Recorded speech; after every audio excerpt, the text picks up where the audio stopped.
Listen up, people. Mr. Legarda, isang multimillionaire, napakaraming negosyo sa Pilipinas. Isa na rito ang Legarda Jewelries. Lahat ng mayaman dito sa Pilipinas, diyan bumibili ng alahas. Especially diamonds. Kanya ang tawag sa kanyang tindahan ay The Tiffany's of the Philippines. Dahil hinalaw yan sa Tiffany's of New York. Karamihan ng diamante, mga diamonds na yan, illegal na minimina sa Africa.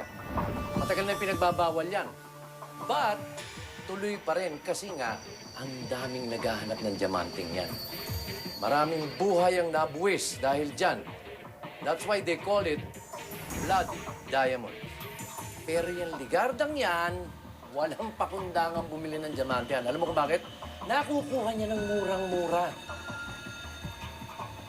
Lately, nabalitaan ko sa ating roper na makikipagkita siya sa isang Albert Monahan. Pag-aralan niyo mabuti yung mukha.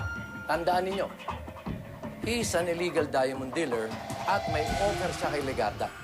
The sinister blue diamond. It's a thing of beauty. Ang ganda. Tignan mo, Lupin, ang ganda. Si Legarda, tusong businessman. Kahit na ano gagawin yan, makuha lang niya kung ano ang gusto niya. Kung kinakailangan niyang pumatay, gagawin niya yan ang walang pakundangan. Hindi man nakukurap yung walang yan.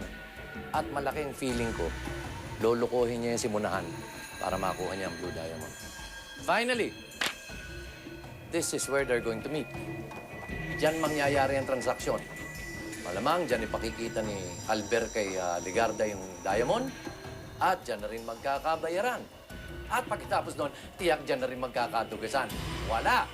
This is where we come in. Makikigulo din tayo dyan.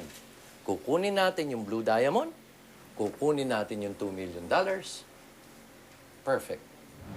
Ikaw, Lupin, magpapanggap kang cabin crew. Ikaw naman, Ashley, ay isang mayaman na bored sa buhay. And of course, you will try to seduce Albert Monahan. Ikaw, Bridget, ay isang waitress. Ikaw ang maglalagay ng pampatulog sa inumin ni Mr. Legarda at Albert Monahan pagkatapos nilang magkabayaran.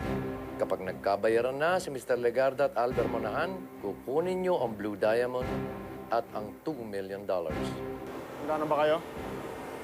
Ready. Ikaw ang dapat tanungin. Handa ka na bang traidorin ang sarili mong ama?